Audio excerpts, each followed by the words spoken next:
What's up, guys? Mason the Brock Henderson here, and this is Agents of S.H.I.E.L.D. Season 4, Episode 9, Broken Promises. Thank goodness, after two difficult reviews to get through in a row, I now have a good show to review. So, this is a return to the second half of the fourth season, and pretty good start. I mean, we've got this interesting little storyline going on of LMD, life model decoys, and I wasn't really sure what to expect. Because I knew, obviously, Ada has replaced May with a life model decoy, and I knew that she had something evil in mind, but I wasn't really sure what. And I had a couple theories going around, the possibility of what if it's she is actually trying to replace the Agents of S.H.I.E.L.D. to protect them. But ultimately, we don't get that, unfortunately. I was kind of hoping that would be it, just because that would be a more interesting story to follow. Imagine the enemy that you're fighting is only trying to protect you. Like, that's the only reason why she's doing this. But no, it ends up being she wants to get a hold of the Darkhold for whatever reason. Obviously, there's a lot of theories flying around. One is that Fitz believes it's caused her to have feelings, have human emotions, and all of that human emotion has now overloaded her circuits, and so now she's just going berserk.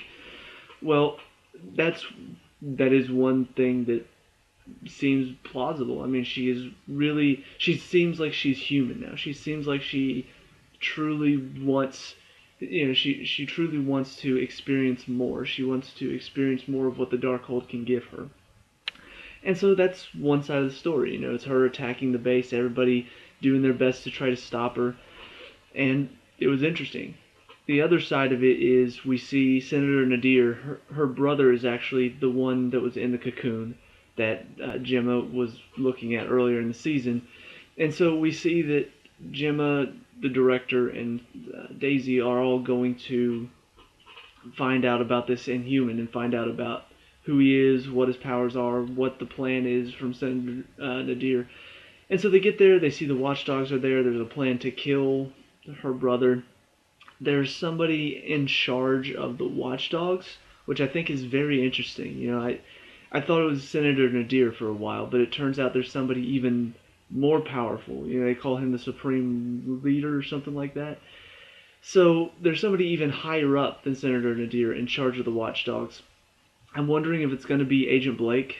We saw him, I think, at the end of last season, or maybe at the beginning of this season. I can't remember when we saw him, but we saw him, giving a nuke of sorts to... Oh yeah, he was giving it to Ward at the end of last season. So maybe he's the one in charge of the watchdogs. That would be interesting. But, yeah, so that's pretty much that side of the story. So on both sides, you've got some interesting little things going on. You got intense action, you've got moments of emotion that it really does capture the emotion that they want you to feel. Whenever Senator Nadir's brother decides that he's going to leave with his sister instead of going with S.H.I.E.L.D., I'm pretty sure they want you to feel like, dude, you're an idiot. And all of that comes full circle whenever they get into the chopper and then she shoots him and kills him, and then they throw him to the bottom of the lake that, I guess, they've been hiding all the Inhumans down there. But yeah, that's exactly what I think they were trying to go for. They want you to be like, dude, you're an idiot. And then whenever he dies, you go, yeah, that's what you get for being such an idiot. And they do it very well. And whenever everything is going on with Ada, you kind of want it to come to a resolution that doesn't involve destroying Ada. You want to see them try to fix whatever's going wrong. And so whenever Matt comes in with a shotgun axe and chops her head off, you kind of feel sad for a second. You're like, man, she was just corrupted by this book. I want to see them come to a more peaceful resolution than this. And you see Fitz's reaction to it, and it's like he really is upset by this because of the fact that it was something he worked really hard with Dr. Radcliffe to complete, and to see that just be destroyed just like that, it's kind of sad. And it's really, it's not heartbreaking per se, but it does tug on the heartstrings just a little bit to see Fitz so down in the dumps after all of this. So I think they did a very good job with the emotions. Obviously, the action, as always, is really good. The humor in this one I thought was pretty good. You see Mac and Yo-Yo are teamed up again, and they just keep making all of these references to these old movies like Terminator or Maximum Overdrive. All of these movies where the robots rise up and take over, and they're just like, "Have you not seen any of the movies from the '80s talking about Dr. Radcliffe?" And it's really funny. Um, but then, of course, one line in particular just stood out to me as a little bit goofy, in my opinion. Mac is talking to Yo-Yo as the Zephyr is shooting at them. It's just like, I have a line in my life insurance that if I die by robot, my brother is gonna be one rich guy. I'm just like, wait, what? That's a thing? You didn't actually do that, right? You're just kidding about that, right? And then I thought about it, and I was like, I guess because of Ultron, that would make a little bit of sense, but I don't know. That just seemed a little too goofy for me. But the rest of the humor is really funny. Like I said, the action was good. Just all the acting was, except for Senator Nadir's brother, who at times seemed a little bit stilted. The acting was really good in this one. I mean, the emotions were all there. I love watching the woman who plays Ada because she really feels like she's an android. Like, you don't. Up until that last scene where we see her talking to Fitz and Radcliffe, you truly believe she's a robot. That scene, though, whenever it's almost like Ada is human, that's the only time she actually shows some human emotion. The rest of the time, she looks like a robot, and it's really, really well done. I don't know, I can't remember the actress's name, but she does a really good job with that part. So let's talk about the final parts of the story, though, because that's where things start to. Obviously, at the end of most S.H.I.E.L.D. episodes, you're just like, okay, what's going to happen at the end? It's going to lead into the next episode. Because it feels like everything kind of wrapped up. They stopped Ada. On the other side, they managed to get to Nadir's brother, but not convince him. And so they kind of failed in their mission in the fact that he ends up going with her and dying anyways. So everything feels like it's kind of wrapped up, and then all of a sudden we see Radcliffe at home, and of course, May is still a life model decoy, but we see Radcliffe at his home, and all of a sudden Ada's there. And for a second I was like, okay, is this another Ada that he's built, or did Ada build this Ada, or is this like in his mind he's seeing Ada because that's how crazy he is? I'm confused. And then all of a sudden he just starts talking, and it all comes together and it all makes sense. Radcliffe wants to get the Darkhold back, so he programmed Ada to attack everybody and pretend like she was feeling human emotion, just all to get the Darkhold back. And yeah, I get it now. He did glimpse it for a little bit, just a little bit. It wasn't very long. He opened it, he saw it, and he got scared and closed it. But just in that moment, it was enough to corrupt him to where now he wants to get it back. The only thing that I'll say doesn't make sense in all of this is there's a scene in the first half of the season where we see Ada building like a brain using the little gloves that she used to build the gate to bring Fitz and Coulson back. And she was using it to build like a human brain. And I was wondering if that had something to do with why she was acting like a human all of a sudden. But now that we know that Radcliffe programmed her to behave that way, that scene just kind of doesn't make a whole lot of sense anymore. Unless, I don't know, unless Radcliffe was telling her to do that.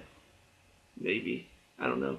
That scene just doesn't make sense if Radcliffe is the one behind it all. If it was Ada behind it all, that scene does make sense. If it's Radcliffe, it doesn't anymore. So, I don't know, maybe that'll be explained later, or maybe they'll just kind of throw that to the side as, oh, it was trying to trick you into thinking Ada was the one behind it.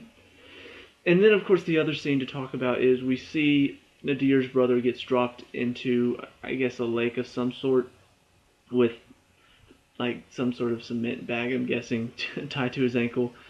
So he goes floating to the bottom, and we see a couple other bodies down there. And then all of a sudden, he gets covered by the cocoon again. Now, this could mean a few different things. One, it could mean that the Inhumans are reborn if they die. So I feel like that would be a little too easy, just like they can't actually die because the cocoon wraps them and then they get reborn. And then of course you have to make a case that maybe Ward and Lincoln are actually still okay too, but I don't know, that doesn't seem as likely. Or two, this could mean that it's doing something to the water because they're like the cocoon somehow wraps them and then they decompose as the cocoon. I don't know. There's probably some scientific mumbo jumbo they'll throw about all of this once they find the bodies, because I'm guessing they will. But it does raise the question: what does this mean? Are they going to come back as zombie Inhumans possibly? Are they combining together at the bottom of this lake to create some sort of ultimate Inhuman? The possibilities, in my opinion, are endless, and so I'm really looking forward to see what they're going to do with that, because it feels like they wouldn't just show us that with the dramatic music playing and then just means nothing. It's like, oh yeah, that's what happens to Inhumans. They just get covered by a cocoon. That's it. No, something's gonna happen. And I'm looking forward to see what it is. So yeah, really good start to the second half of the season. A lot of good build up. Obviously, this is a little bit more build up than action, but the action is still there, and it's still exciting to see.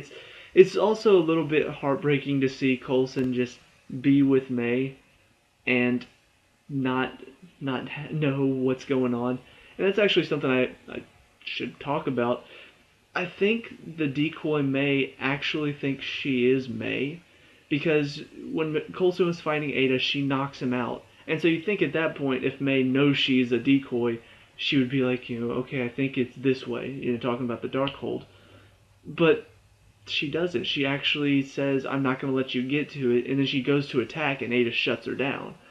So I think she actually thinks she's real, which is very interesting, because I thought they were going to use May as they're going to use her as sort of their own army. But as it turns out, she implants some sort of video device in her eye, and so now they can see whatever May sees.